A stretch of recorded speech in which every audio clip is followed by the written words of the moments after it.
Assalamualaikum warahmatullahi wabarakatuh. Saudara, jadi murid-murid kita baru saja pulang. Kita manfaatkan waktu sebentar sebelum pulang, kita belajar bersama sebagaimana biasa dalam channel kita ini. Kali ini saudara, kita belajar bagaimana cara kita menyusun atau membuat tausiah singkat. Bagaimana cara mengembangkan materinya. Untuk yang ini kita coba mengembangkan materi mengenai dosa dan taubat. Seperti apa kita menyusunnya? Karena kita orang awam tentu perlu untuk paham, siapa tahu suatu saat kita diminta untuk tausiah singkat di tempat yasinan atau di tempat syukuran dan lain-lain. Jadi pertama, pastinya ketika kita akan tausiah, kita awali dengan salam, kemudian mukaddimah. Untuk mukaddimah, bila kita memang mampu, kita cari mukaddimah yang memang sesuai dengan materi yang akan kita angkat. Namun jika tidak, kita mukaddimah umum pun tidak jadi masalah. Misalnya, Alhamdulillah, Alhamdulillah wa syukurillah, assalatu wassalamu ala rasulillah, amma ba'du. Itu lebih baik. Jika dalam tausiah singkat, itu lebih baik yang singkat juga mukaddimahnya. Sudah kita sampaikan Alhamdulillah dan seterusnya, lalu kita sapa para pendengar.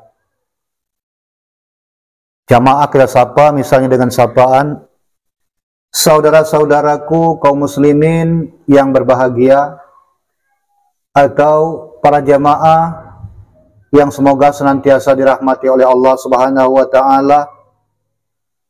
Jadi kalimat-kalimat sapaan kita susun, jika perlu kita catat untuk kita hafal atau memang kita tausiah dengan catatan.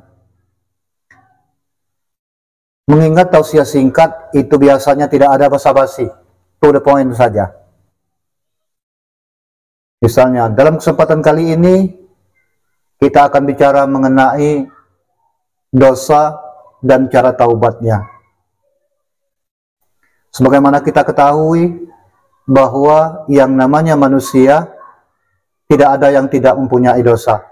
Setiap manusia yang hidup di muka bumi pasti ada dosa.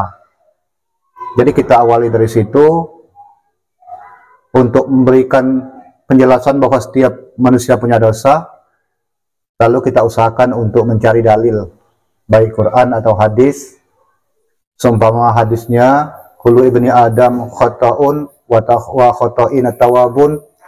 Setiap anak Adam itu pasti berdosa dan sebaik-baik dosa orang yang berdosa adalah orang yang bertaubat, atau hadis-hadis lain yang senada dengan ini. Jadi inti pertama kita ceritakan bahwa setiap orang pasti punya dosa. Apa-apa saja yang bisa membuat dosa, itu kita jelaskan di poin selanjutnya. Yang mulut kita atau lidah kita yang sering bicara semaunya, bicara jorok, atau membuka aib orang lain, itu dari sisi lidah.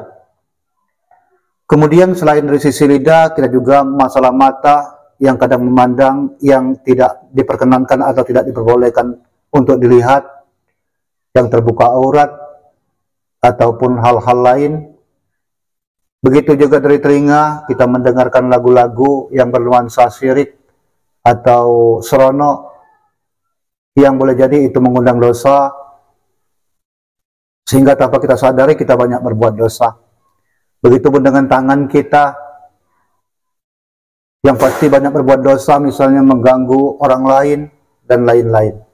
Jadi intinya pada poin selanjutnya kita bahas apa saja yang sering kita lakukan tanpa kita sadari dan kita sadari sehingga kita berbuat dosa.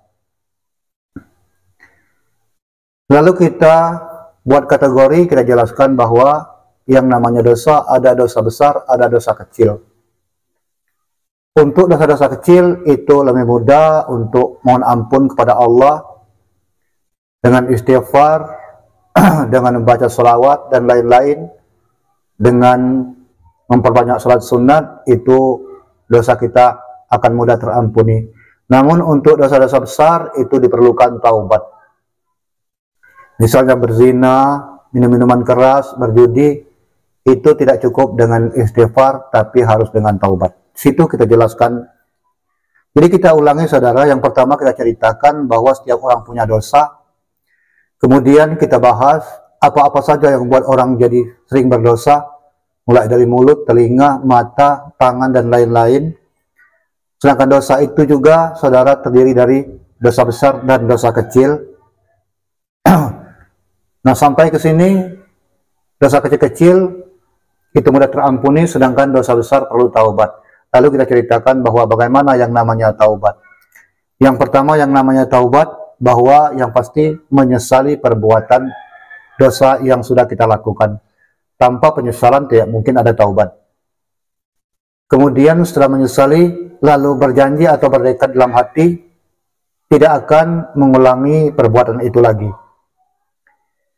Lalu yang ketiga, taubat itu sesudah kita berjanji, kita buktikan bahwa kita memang tidak lagi mengulang atau benar-benar tidak mengulangi perbuatan tersebut. Yang keempat, untuk menutupi dosa-dosa kita masa lalu, kita isi hari ke depan dengan amal-amal soleh, dengan banyak berbuat baik. Itu kita jelaskan. Menyesal, berjanji tidak mengulangi lagi, kita buktikan bahwa kita memang tidak mengulanginya lagi, lalu kita isi hari-hari depan dengan yang lebih baik atau yang amal-amal soleh. Yang kelima, apabila ini terkait dengan masalah dengan orang lain, maka harus diselesaikan. Bila itu adalah suatu perbuatan, mungkin kita harus minta maaf, minta redho. Apabila terkait dengan barang-barang, maka kita harus mengembalikan atau kita meminta redho. Jadi itu saudara yang bisa kita ceritakan dalam tausiah singkat cara penyusulannya. Apabila masih ada waktu misalnya untuk bercerita masalah ini, bisa kita tambahkan bagaimana akibatnya bila seorang yang banyak sangkutan dengan orang lain, ketika dia menghadap Allah banyak membawa amal, namun dia menjadi orang yang pailit atau bangkrut, ternyata amalnya banyak diserahkan kepada orang lain untuk membayar kesalahannya waktu di dunia. Setelah habis, semua amalnya tidak ada lagi alat untuk membayar, maka sampai akhirnya dosa orang tersebut yang harus dia tanggung. Itu resikonya atau konsekuensinya. Nah, untuk poin-poin yang kami ceritakan tadi, saudara, tinggal kita pilih hadis atau Quran yang tepat untuk kita jadikan dalil. Bila kita sebagai orang awam ini tidak begitu paham, ada baiknya kita bertanya kepada orang-orang yang lebih mengerti atau lebih banyak menguasai mengenai Quran dan hadis. Ini adalah langkah-langkah kita untuk belajar secara sederhana. Yang dengan ini insya Allah kalau kita terus rajin-rajin, nantinya kita semakin terbuka, sehingga apabila kita diminta untuk tausiah singkat atau istilahnya kultum antara 7 menit sampai 10 menit, kita bisa melakukannya dalam rangka untuk saling mengingatkan sesama kita.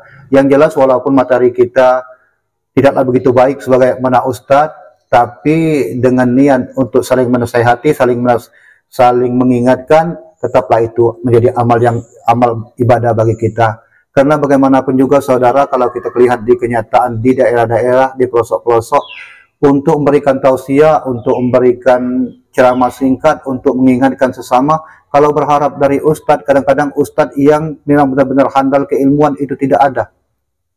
Sementara kita sendiri merasa takut kalau salah, kita sendiri takut kalau sampai tidak sesuai, akibatnya tidak ada juru pengingat di daerah tersebut.